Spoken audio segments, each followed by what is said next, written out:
Hola, muchas gracias a todos por vuestra asistencia. Para nosotros pues es la verdad muy satisfactorio teneros ahí, porque supongo que hablo por todos los que vamos a hablar a lo largo de la tarde de hoy. Es mucho más difícil dar una charla para pacientes que no una charla para médicos, porque al final entre médicos pues nos revisamos las actualizaciones, un tema que estamos trabajando, y para pacientes pues siempre nos resulta más difícil porque podemos soltar un rollo que no hay quien lo entienda si no eres médico, o al revés, podemos caer en pensar que nuestros pacientes no nos van a entender, y a veces pues bueno, encontrar el equilibrio entre una cosa y otra pues es difícil. Eso, lo primero, las gracias, y luego lo segundo, perdón, porque ya veis qué voz tengo, y entre que hablo bajo y la voz pues no sé si os enteraréis de algo. Si veis que bajo el volumen, por favor decírmelo, que intentaré hablar más alto. Bueno, cuando hacemos un diagnóstico de enfermedad inflamatoria intestinal, de Crohn o de colitis ulcerosa, quizás una de las preguntas que siempre lógicamente nos hacéis es ¿por qué? ¿Por qué me ha tocado a mí tener esto? ¿Por qué ahora? ¿No? Y siempre pues solemos deciros algo casi siempre lo mismo, que es una enfermedad que no se sabe la causa, que hay una base genética, pero que luego siempre hay un desencadenante ambiental que actúa ahí de trigger, de desencadenante, que lo que hace es que hay una respuesta inflamatoria exagerada. Y cuando hablamos de esos desencadenantes, pues os comentamos que bueno, pues nuestro intestino, nuestras bacterias del intestino pues tienen un papel fundamental, y ese es el objetivo de la charla que intentaré desarrollar. Bueno, el esquema que voy a seguir en la charla es, no voy a dar la vuelta porque no se me va a ir, es qué es la microbiota intestinal, qué funciones tiene esa microbiota, por qué se habla ahora en estos últimos años sobre la microbiota, qué factores pueden modificarla, qué sabemos de la microbiota de la enfermedad inflamatoria intestinal, cuáles son las perspectivas a día de hoy de su utilidad en las enfermedades, bueno, en este caso la enfermedad inflamatoria intestinal, y las conclusiones. Bueno, pues la microbiota se refiere a la comunidad de microorganismos vivos, importante, vivos, reunidos en un nicho ecológico, en una comunidad. Aunque yo voy a centrarme en la microbiota intestinal, microbiota tenemos múltiples en nuestro cuerpo, microbiota en la boca, en la vagina, en la piel, y a lo que se refiere, aunque veréis que yo voy a estar hablando quizás de bacterias solamente, no son solamente bacterias, son bacterias, hongos, virus, protozoos, es decir, microorganismos que se han adaptado a vivir en la superficie de la mucosa intestinal, de la pared intestinal o en la luz del intestino. Solamente en nuestro intestino el número de bacterias que tenemos es 10 veces mayor que el número total de células de nuestro organismo. Se considera que puede llegar hasta 2 kilos de nuestro peso, se deben a la colección de tantas bacterias, de tantos microorganismos que tenemos. Nacemos sin microbiota y a lo largo del desarrollo vamos adquiriéndola, siendo fundamental, crucial, los 3 primeros años de nuestra vida. Y la disposición de la microbiota en nuestro tubo digestivo pues no es uniforme. No tenemos la misma cantidad de microorganismos en el estómago, en el duodeno, que en las partes finales. ¿Por qué? Pues porque las bacterias en el estómago, en el duodeno, se ven afectadas por las secreciones gástricas, por las secreciones pancreáticas, las secreciones biliares, que lo que hacen es crear un medio que no sea bueno para que ellas puedan ahí anidar, y además el propio peristaltismo del tubo digestivo hace que se vayan desplazando hacia las zonas inferiores del tubo digestivo. Sin embargo, cuando llegan al colon, el tiempo de tránsito del colon es más lento, puede llegar a 2 o 4 días, y entonces las bacterias, los microorganismos lo tienen ahí más fácil para poder quedarse ahí, proliferar y además fermentar los productos de lo que comemos o de nuestras propias secreciones. Como os decía, esto es un corte del colon. Estas bacterias pueden estar ahí pegadas en la pared del colon o pueden estar en la luz intestinal. Probablemente las más importantes son esas que están ahí pegadas en la pared intestinal, en contacto con las células de la pared y con la capa de moco que está por ahí. Bueno, y están ahí, ¿y qué importancia tienen para el huésped, en este caso el ser humano? Bueno, pues establecen con nosotros una relación que se llama de simbiosis, ¿no? Son bacterias, son microorganismos que son buenos para nosotros. Si tuviera que poner el ejemplo que os voy a poner, que todos conocéis, es el de la película de Buscando a Nemo, ¿no? Nemo es un pececillo, un pez payaso, que vive y tiene una relación de simbiosis con la anémona. La anémona pues es un depredador que se aprovecha que Nemo, con su vistosidad y sus colores, atrae a otros peces más grandes, lo cual hace que la anémona los retenga, se los come, y él aprovecha también los restos de lo que deja la anémona. Tanto uno como otro podrían vivir solos, pero si viven juntos pueden vivir muchísimo mejor. Además, bueno, pues él se mueve por aquí, permite la oxigenación de los tentáculos y así, pues eso, consiguen los dos vivir mejor. Otros ejemplos que podemos tener de simbiosis, pues bueno, las vacas necesitan también las bacterias para poder digerir la celulosa, o las termitas la madera. Ya centrándonos en la microbiota del intestino humano, ¿qué funciones importantes tienen para nosotros? Bueno, lo primero que sabemos es que con animales de laboratorio se puede conseguir un ambiente en el que no hay microorganismos. ¿Y qué le pasa a esos ratones de laboratorio cuando no tienen bacterias? Pues que, aunque comen lo mismo, engordan menos y encima tienen más infecciones, ¿no? Eso nos demuestra pues esas funciones que tiene. Es una función, por una parte, metabólica, porque produce ácidos grasos de cadena corta, que los saca de los hidratos de carbono que no podemos digerir, produce vitaminas, favorece la absorción de calcio, de hierro, de magnesio, produce también aminoácidos a través del amoníaco, de la urea. Tiene una función importante también para el mantenimiento de nuestra pared intestinal, porque favorece que esas células de la pared se multipliquen y se desarrollen. Pero quizás la labor más importante que tiene es la función protectora, la función de defensa. ¿Por qué? Porque tiene un gran papel en el desarrollo de nuestro sistema inmune. Antes se decía que nuestro sistema inmune se desarrollaba cuando entrábamos en contacto con bacterias malas, ¿no? Pues probablemente, o casi seguro, es mucho más importante la relación que tenemos con esas bacterias, digamos, buenas que tenemos aquí, porque establecen relaciones, hay señales con esas células de la pared intestinal, y en función de esas señales que se mandan, pues se estimula que hay una migración de células inflamatorias, que haya mayor aporte sanguíneo. En resumidas cuentas, pues que se reconozca lo que hay ahí como bueno o como algo extraño contra lo que hay que actuar. ¿Y por qué hablamos de la microbiota intestinal en los últimos años? Pues porque hasta hace pocos años la manera que teníamos de poder identificar las bacterias eran por cultivos tradicionales. Se cogía una muestra de heces, de sangre, de orina, y se ponían un medio de cultivo, se esperaban unos días, y cuando crecían esas bacterias, pues se identificaba por sus características morfológicas, bioquímicas. Entonces, con esos sistemas antiguos no podíamos cultivar el 99,8% de las bacterias que realmente tenemos, porque ni siquiera sabemos qué condiciones necesitan para poder cultivarse ahí fuera de su sitio habitual. Entonces, con la aparición de las técnicas de secuenciación del ADN, pues todo eso cambió. Nos permiten obtener de una muestra, las heces, por ejemplo, una muestra de ADN, y se consigue identificar esos microorganismos sin necesidad de cultivarlos en esas placas. Lo que hacen es aislar el ADN, amplificarlo y secuenciar los genes que codifican, bueno, pues se llama el 16S-ARN ribosomal. Es un nombre así complicado, pero es el que tiene. ¿Y por qué es importante? Porque este 16S-ARN ribosomal está en todas las bacterias, todas lo van a tener, y además persiste a lo largo del tiempo, con lo cual nos permite identificarlas. ¿Y qué ha pasado entonces?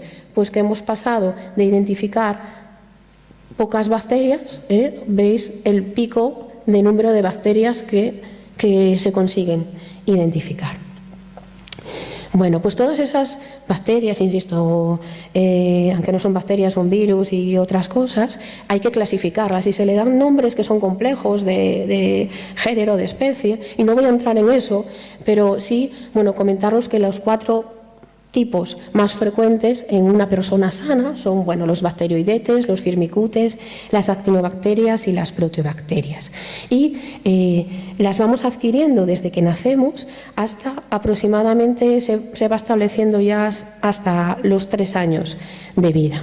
Hay múltiples factores que pueden modificar esa microbiota intestinal. Uno de los más importantes, pues, es al principio de nuestra vida, en el mismo momento del parto.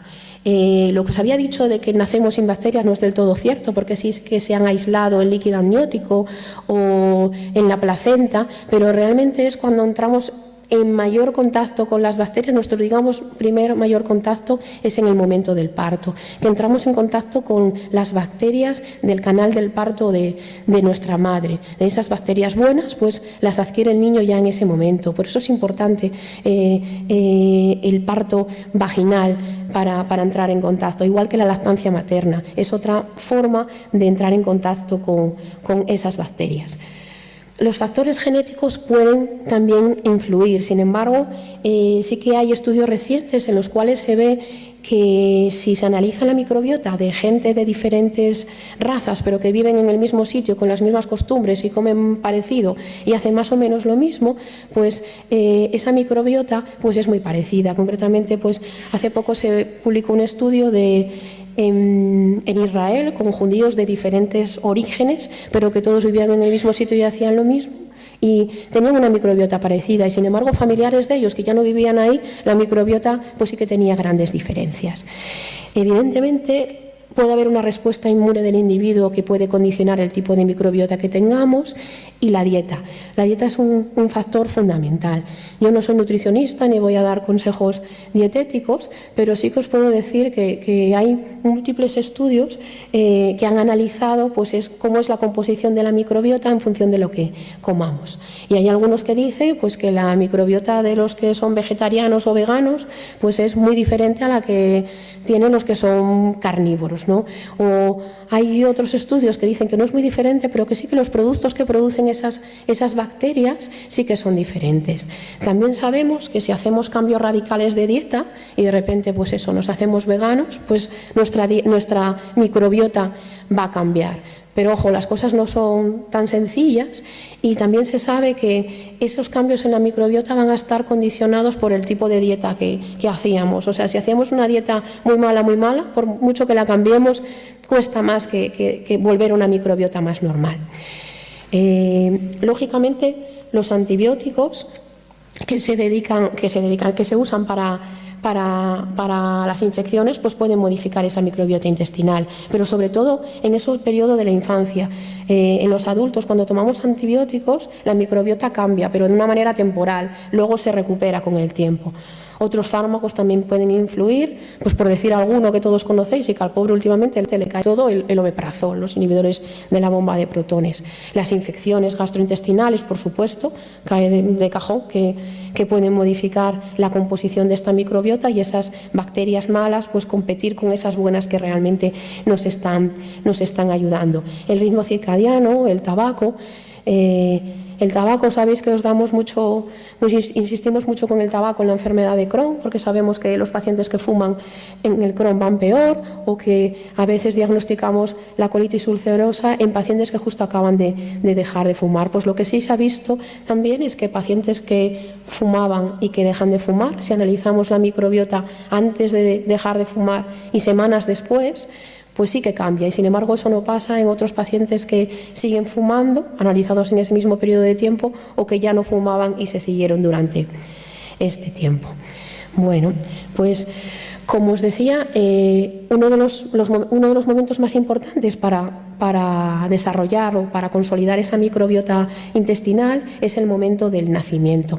Y sí que se ha analizado qué efecto pueden tener los antibióticos que se dan a la madre justo en ese periodo periparto, el método de nacimiento, o sea, el parto vaginal frente a la cesárea, o la alimentación, lactancia materna exclusiva o no, sobre la microbiota en el primer año de vida. En este estudio canadiense, lo que os quería mostrar es que, bueno, comparaba madres que no habían recibido antibióticos y parto vaginal, las que habían recibido antibióticos, parto vaginal, antibióticos y cesárea lectiva, o antibióticos y cesárea de emergencia. Y esto son los que no recibían lactancia materna exclusiva a los 3 meses y esto solamente lactancia materna exclusiva. Cada color identifica un grupo de bacterias, de los que os decía antes, Bacteroidetes, Firmicutes, etc. Y lo que se ve es que este grupo naranja, entre el parto vaginal y los que han tenido cesárea, veis que disminuye y sin embargo, por ejemplo, los azules cambia. Y lo mismo sucede en la lactancia, en los que reciben solamente lactancia materna. ¿Y qué pasa al año? Pues que prácticamente son todos parecidos, salvo el grupo que no recibe solo lactancia que recibe lactancia artificial además de la materna, que encima ha tenido cesárea de emergencia y que ha estado con antibióticos. Y la composición de esa microbiota pues al año pues sí que es diferente. Esto es en los 3 primeros grupos y el grupo, veis que los bacteroidetes que son protectores están más disminuidos en el grupo de la cesárea de emergencia, antibióticos y lactancia no exclusiva materna. Y sin embargo otros que no son tan beneficiosos pues sí que en ese grupo están aumentados.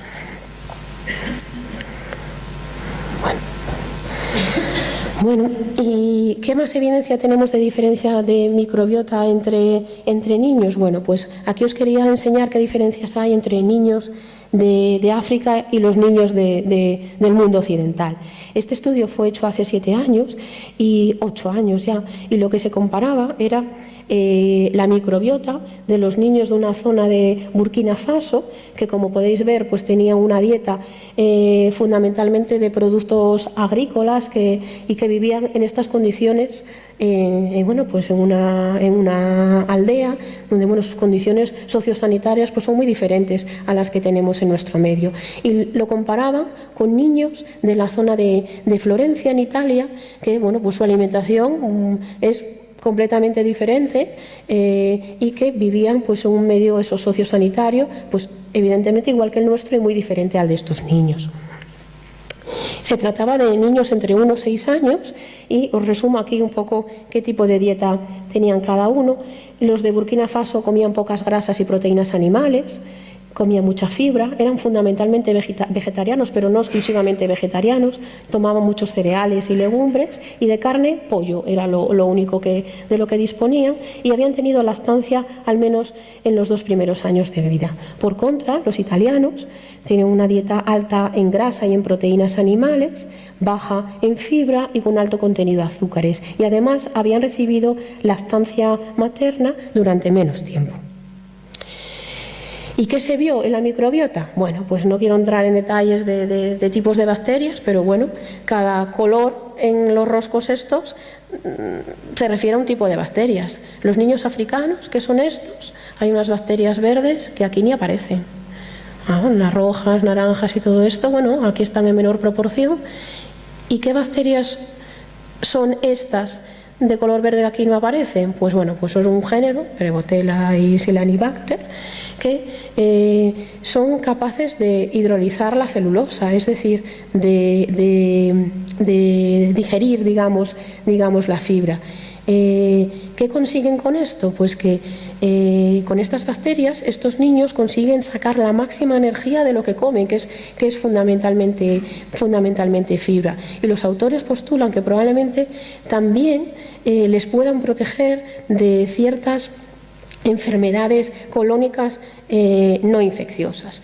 Estos niños tenían también más ácidos grasos de cadena corta en las heces y sin embargo tenían menos enterobacterias que sí que tenían los niños de Italia.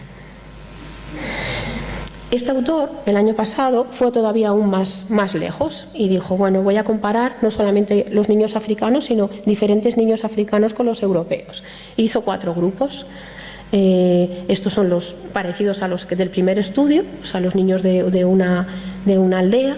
Estos digamos que de una villa un poquillo más desarrollada, estos de la capital del estado y estos los italianos. En cuanto a la dieta que tenían estos niños, pues como veis, los 2 primeros tenían una dieta muy parecida en cuanto a los colores de lo que comían. ¿Y qué comían? Pues cereales, legumbres, vegetales y frutas. Sin embargo, estos colores han disminuido mucho en la dieta, tanto de los niños de la capital, como de la capital de África, como los niños italianos. La dieta de estos niños era muchísimo más parecida ya a la dieta que tenían los niños italianos. Todos estos niños africanos eran de la misma raza, no había diferencias raciales. Entonces, bueno, pues eso, en la dieta ya había diferencias, incluso dentro de los mismos niños africanos. ¿Y qué tipo de bacterias tenían en el intestino? Bueno, pues los bacteroidetes que son beneficiosos estaban mucho más altos en los niños de las zonas rurales comparado con las zonas ya más urbanas o del mundo occidental. Y con los firmicutes pasaba todo lo contrario, estaban más bajitos en los niños de la zona rural que no en los niños de zonas urbanas o del mundo occidental. Bueno, como os podéis imaginar, en esos niños de África no hay Crohn ni colitis ulcerosa. Lo que hemos visto con el desarrollo industrial es que ha habido un aumento de ciertas enfermedades que hasta entonces no existían, como la obesidad, el asma, las alergias, la enfermedad inflamatoria intestinal, la diabetes tipo 1, el autismo. Ya sabéis, porque esta diapositiva ya la hemos contado varias veces, que el primer caso de colitis ulcerosa en el mundo se diagnosticó en 1859, fue una colitis ulcerosa, y a partir de ahí, coincide con la revolución industrial, y a partir de ahí pues el número de casos fue aumentando, se dice que ahora que está estabilizado, y sin embargo en China, que lleva unos años empezó un siglo después que el resto de los países occidentales, el primer caso de colitis ulcerosa apareció un siglo más tarde y coincidiendo con su inicio de desarrollo, y de ahí los casos fueron aumentando y siguen aumentando, llegará un momento en que se van a igualar a los casos que hay en el mundo occidental. Y paralelo a ese desarrollo industrial, pues hubo un cambio en el tipo de enfermedades que se veían, ¿no? Menos enfermedades infecciosas, hepatitis A, fiebre reumática, tuberculosis, y sin embargo fueron apareciendo otras enfermedades que hasta entonces pues no existían: esclerosis múltiple, enfermedad de Crohn, diabetes tipo 1, asma, etcétera. O sea que podemos decir que con el desarrollo industrial pues han aparecido otras enfermedades que hasta ahora no existían. Entonces se establece una teoría relacionándolo todo esto con la microbiota, que los cambios o la desaparición de la microbiota puede estar relacionada con esta epidemia de enfermedades crónicas. Y para ello se basa en que los primeros años de nuestra vida pues son muy importantes para el establecimiento de esa microbiota. El desarrollo de los niños en esos primeros años va paralelo a la adquisición de esas bacterias. Y en esa evolución lo que ha pasado es que hemos perdido algunos microorganismos, algunos taxa, ¿no? Lo que os decía, ha cambiado esa transmisión vertical de la madre al niño, el canal de parto frente a la cesárea, el uso de antibióticos durante el embarazo, y esto se va a transmitir a las siguientes generaciones. ¿Qué quiero decir con esto? Que si yo tengo una niña y nace por parto por cesárea, mi niña no va a estar en contacto con esas bacterias comensales mías y difícilmente se lo va a poder transmitir a sus niñas, porque yo ya no lo he recibido de mí, ¿no?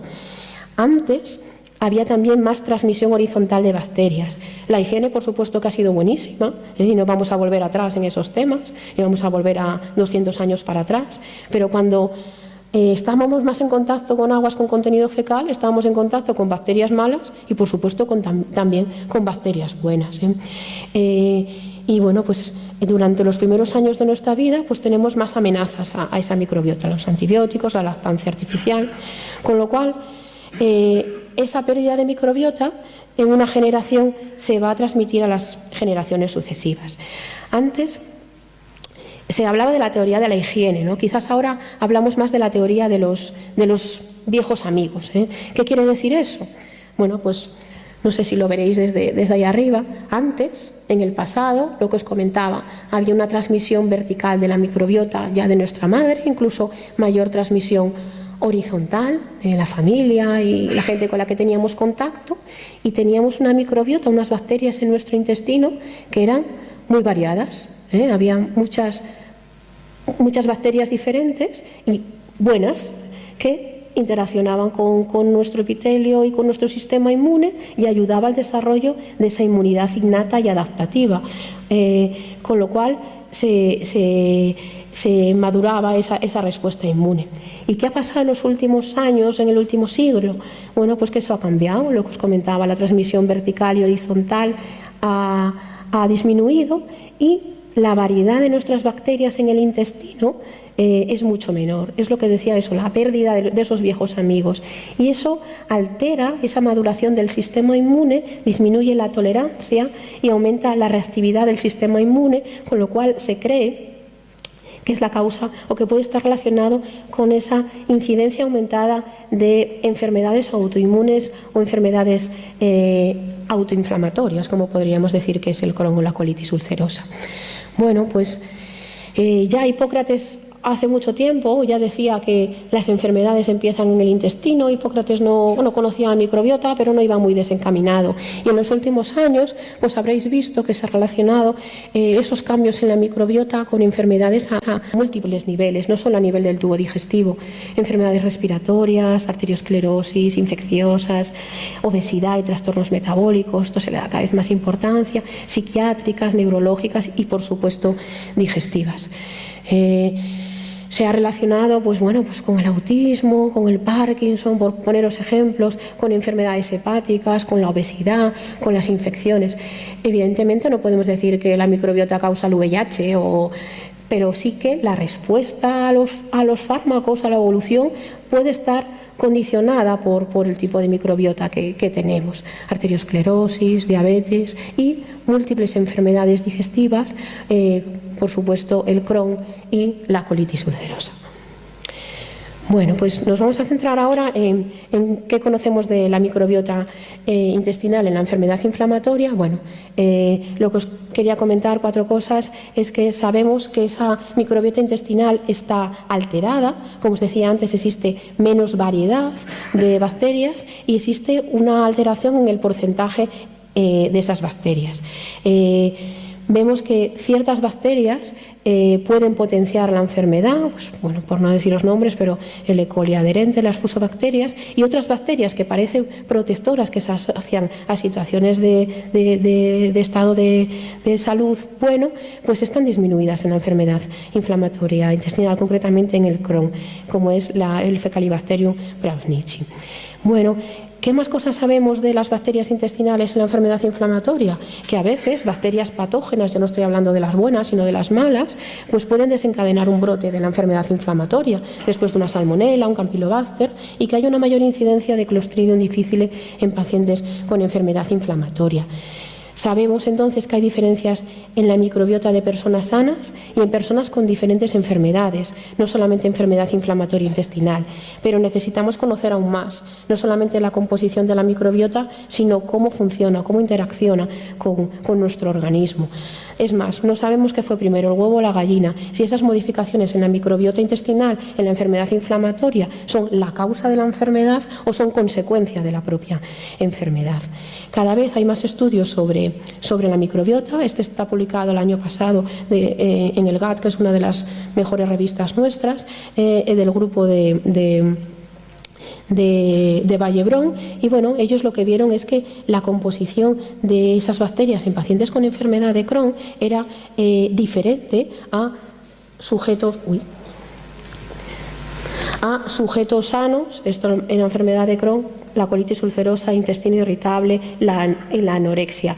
Vieron que alteración de la microbiota era mayor en el Crohn que en la colitis. Lo que os quiero explicar en esta gráfica es que, bueno, estos son los grupos, 8 grupos de bacterias diferentes. En sujetos sanos, esta concretamente, pues ya veis que está muy marcada, que hay gran cantidad.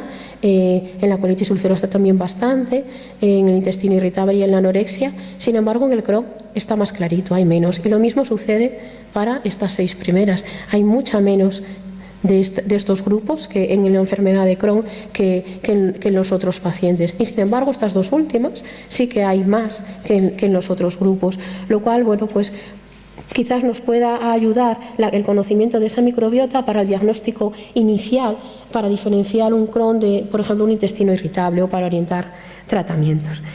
Una de las últimas cosas que voy a hablar, y rápido para no alargarme demasiado, es, bueno, pues podéis preguntar si los probióticos y los prebióticos pueden alterar esa microbiota y ser beneficiosos para la enfermedad inflamatoria intestinal. Bueno, os voy a comentar en 2 minutos la evidencia que hay. Esta es una guía de la Organización Mundial de Gastroenterología que firma Warner del año 2017, que está en castellano y la podéis sacar de internet sin problema. Y 2 pinceladas. Bueno, saber que los probióticos son microorganismos vivos que, al ser administrados en cantidades adecuadas, confieren un beneficio a la salud del huésped, y los prebióticos no son microorganismos, son ingredientes fermentados selectivamente que dan lugar a cambios específicos en la composición y actividad de la microbiota gastrointestinal, confiriendo así beneficios para la salud del huésped. ¿Cuáles los principios de por qué usar los prebióticos? Los probióticos, bueno, pues se intenta influir sobre el ambiente intestinal para beneficiar la salud. Los probióticos son, bueno, no los voy a nombrar, los Lactobacillus, Bifidobacterium, los conocéis incluso por la tele, y los prebióticos, lo que os decía, que no son bacterias. Y, importante, las recomendaciones del uso de probióticos deben vincularse a cepas específicas, con los beneficios declarados basados en estudios concretos en humanos, aunque es probable que algunos mecanismos de actividad de los probióticos sean compartidos entre diferentes cepas, especies o géneros. En 2 palabras, la utilidad en la enfermedad inflamatoria intestinal demostrada hasta ahora, pues está en los casos de pacientes con colitis ulcerosa operados que tienen un reservorio, para la prevención del primer episodio o siguientes episodios de reservoritis, que es la inflamación de ese reservorio, y existe buena evidencia. Podría ser que para pouchitis de actividad leve, en la colitis ulcerosa en formas leves asociadas a mesalacinas, también podrían tener algo de utilidad. Para el Crohn no hay evidencia, pero hay determinadas situaciones en las cuales podemos recomendar el uso de probióticos y prebióticos en pacientes con inflamatoria, no por la propia enfermedad, sino, pues, por ejemplo, para prevenir la diarrea asociada a antibióticos, para la prevención de la diarrea por Clostridium difficile. En esta tabla, sin entrar en detalles, pues bueno, pues sí que en esa guía hace una revisión de otras enfermedades digestivas en las cuales pudieran tener utilidad. Lo que os decía, que se debe utilizar la cepa adecuada para cada indicación. Y ya por último, supongo que os preguntaréis que toda esta historia de la microbiota, ¿para qué sirve para un paciente que tiene Crohn, colitis ulcerosa, que ya está diagnosticado, que ya la lactancia materna o el parto o incluso la dieta no hay mucha evidencia? ¿Para qué le sirve todo esto de la microbiota? Bueno, pues creemos que la microbiota puede ser en el futuro un marcador importante, tanto para el diagnóstico de la enfermedad, sino también para elegir el tratamiento, para la monitorización, como factor también pronóstico. Disponemos para el manejo de nuestros pacientes de síntomas clínicos, de endoscopia, de biomarcadores asociados al intestino, como la calprotectina, por ejemplo, y probablemente en el futuro la microbiota también nos vaya a servir como marcador de la enfermedad, de sus complicaciones y del tratamiento. E ir en el futuro a una medicina individualizada. Es algo que no voy a hablar porque os va a comentar Sabino. Nosotros pues sí que estamos haciendo estudios con microbiota. Concretamente participamos en un estudio de GTQ que, entre otras muchas cosas, estamos analizando la microbiota de los pacientes recién diagnosticados de enfermedad inflamatoria intestinal y que todavía no han recibido ningún tipo de tratamiento. Por supuesto, los resultados los sabremos en unos años, pero bueno, es algo que creemos que sí que las cosas quizás por ahí van a ir las cosas. El estudio de la microbiota y su funcionalidad ayudará al desarrollo de una medicina individualizada en pacientes con enfermedad inflamatoria intestinal. Y por último, para concluir, deciros que los cambios en la microbiota intestinal, la disbiosis, se asocian a la presencia de múltiples enfermedades, incluida la enfermedad de Crohn y la colitis ulcerosa, que un mayor conocimiento de la misma podrá ayudar al diagnóstico, al seguimiento y a identificar factores pronósticos, y en el futuro la microbiota tendrá un papel importante en el desarrollo de una medicina individualizada en nuestros pacientes. Y muchas gracias a todos.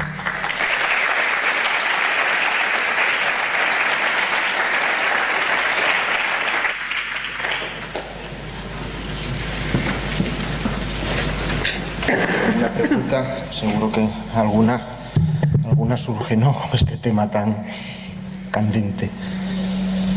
Una cosa, que tiene que ver tener intestino irritable desde ya toda la vida a terminar luego teniendo Crohn. ¿Tiene algo que ver? No, no tiene nada que ver. Son dos cosas diferentes. Se pueden asociar. Un paciente con enfermedad inflamatoria puede tener intestino irritable, pero no tienen nada que ver. No es que un intestino irritable vaya a evolucionar a enfermedad inflamatoria intestinal, no. Claro, muchas veces son pacientes con Crohn no diagnosticado que tienen síntomas que se etiquetan de intestino irritable, y que ahí también los hay, ¿no? Pero hubo un momento que la sintomatología era de Crohn, pero no se encontraba el Crohn por dentro. ya apareció más tardíamente. Probablemente era un Crohn.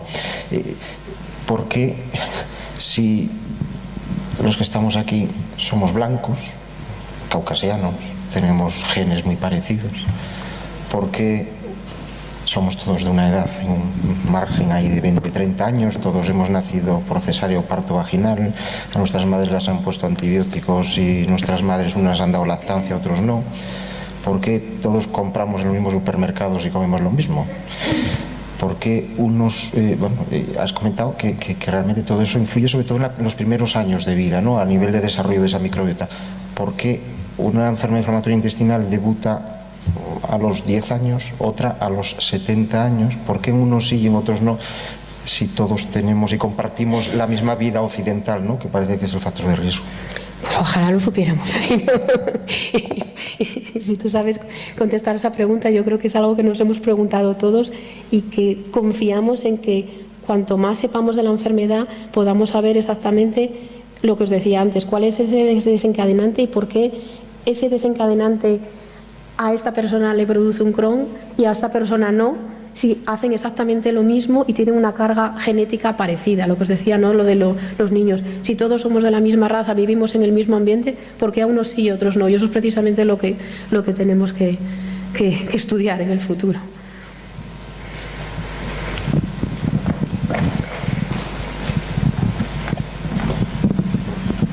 En cuanto al uso de probióticos, he llegado a escuchar que en pacientes con enfermedad inflamatoria intestinal que están tomando tratamientos inmunológicos que les deprimen el sistema, he llegado a oír que puede llegar a ser incluso contraproducente, y no sabía qué opinión tenías sobre ello. Contraproducente no lo sé, no se ha demostrado tampoco beneficio. No hay demostrado muchas cosas. Por eso os decía solo la guía, porque es lo que hay evidencia suficiente para poder decir. Otra cosa es que haya un estudio aislado, pero que tenga la suficiente evidencia científica para poder decirlo. Por eso os ponía solo. Estudios hay muchos y como es lo que os decía del omeprazol, que hay que coger los estudios selectivos y lo que realmente tiene evidencia. Gracias. Nada.